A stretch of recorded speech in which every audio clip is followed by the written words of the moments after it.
Bonjour tout le monde, ici Danielle Léger de la Bête Carotte. J'espère que ça va bien avec vos petites pousses dans la maison ou encore dans votre serre extérieure si vous avez la chance d'en avoir une. N'oubliez pas de vous abonner à la chaîne de la Bête Carotte si vous ne l'avez pas encore fait et de cliquer sur la petite cloche pour être avisé lors de la sortie de tout nouveau vidéo sur la chaîne YouTube. Pour la majorité des semis, on peut utiliser des pots en plastique recyclés. Dans le fond, moi, c'est des plantes que j'ai achetées à la pépinière. Je les garde et je les réutilise pour mes tomates ou encore pour mes petites aubergines. Mais c'est pas pratique pour tous les plants. Si on pense à nos concombres, si on pense à nos courges, à nos citrouilles, donc à la grande famille des cucurbitacées, ils n'aiment pas se faire déplacer, puis ils n'aiment pas être stressés à se faire jouer dans la racine, puis au niveau du plant. Donc, il faut éviter les manipulations le plus possible au niveau de ces plants-là.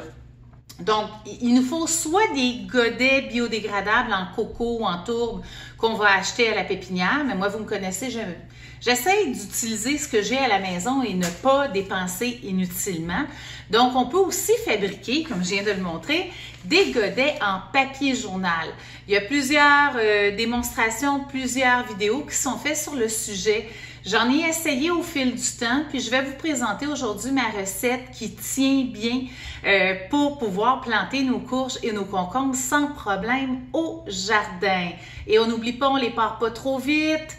3 semaines avant la date de dernier gel dans votre zone. On regarde ça ensemble. Donc maintenant, il faut rassembler notre matériel. Le premier matériel important, c'est notre papier journal.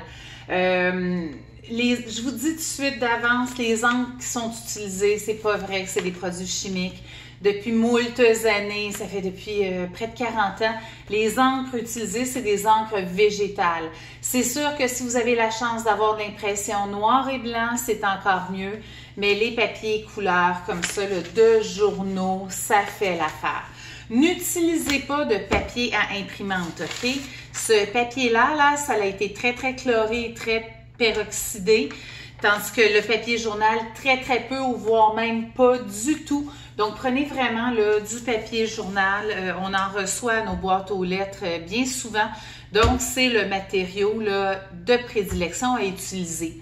Et si vous voulez voir, même dans la revue Permaculture, je vous ai mis dans la description le lien vers l'article qui dit que oui, c'est correct pour la permaculture d'utiliser du papier journal.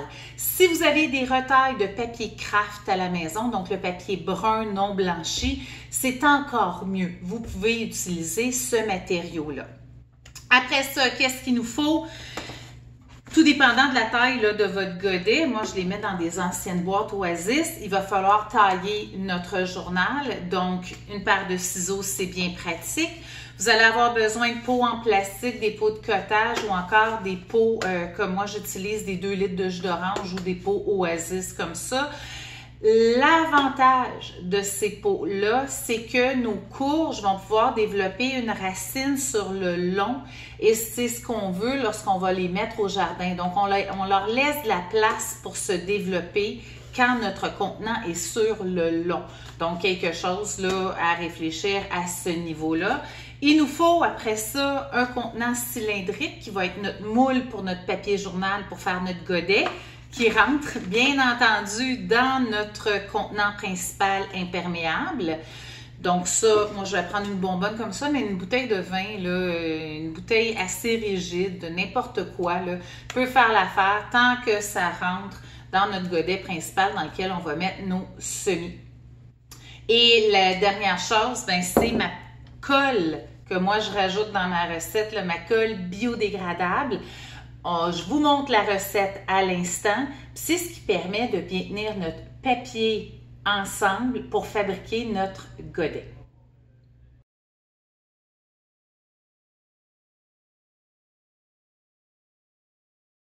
Donc, allons-y maintenant avec la fabrication. Comment est-ce qu'on fabrique nos petits godets? Moi, j'ai regardé à peu près la hauteur. Il faut que je sois quand même capable d'enlever ma bonbonne après. Donc, j'ai plié légèrement le bord. Je vais plier voire même un petit peu plus.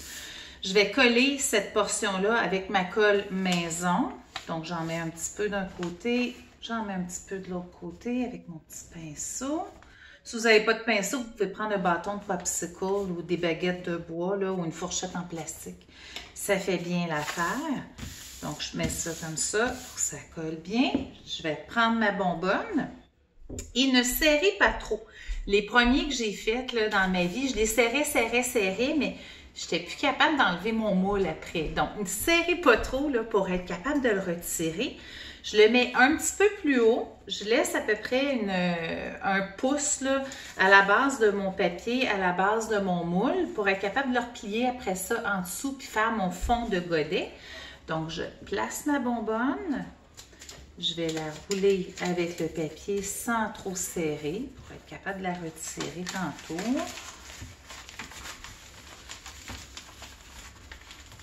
Et voilà, comme ça. Rendu à la fin, je vais venir remettre de la colle pour que mon godet tienne bien.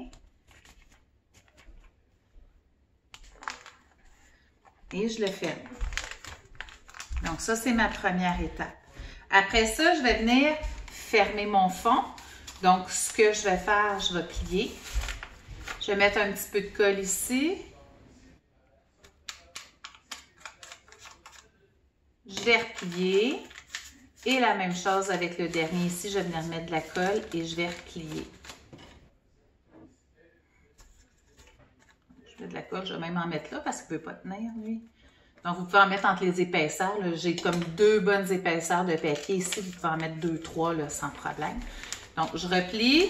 Je vais venir cogner comme il faut pour que mon fond soit bien solide. Et je vais le laisser à peu près une trentaine de secondes là, pour être sûr que tout colle bien. Et après ça, on enlève notre moule tout simplement. On va mettre ça dans notre petit contenant imperméable tout bonnement. Puis quand ça va être le temps de mettre nos courges au jardin, on a juste à couper le contenant Oasis, à prendre notre godet de papier avec la terre et notre courge et le mettre en terre. Le papier est biodégradable. Il va se faire manger assez vite par les vers de terre et les micro-organismes et il ne restera pas dans le sol. Donc, j'espère que ce petit truc maison pour vos courges et vos concombres et vos citrouilles vous a bien aidé aujourd'hui. N'oubliez pas de nous suivre aussi sur Facebook et sur Instagram. Vous pouvez me poser des questions sur Facebook. Ça va me faire plaisir d'y répondre ou encore dans la description ci-dessous. Alors, bon préparatif tout le monde pour vos cucurbitacées.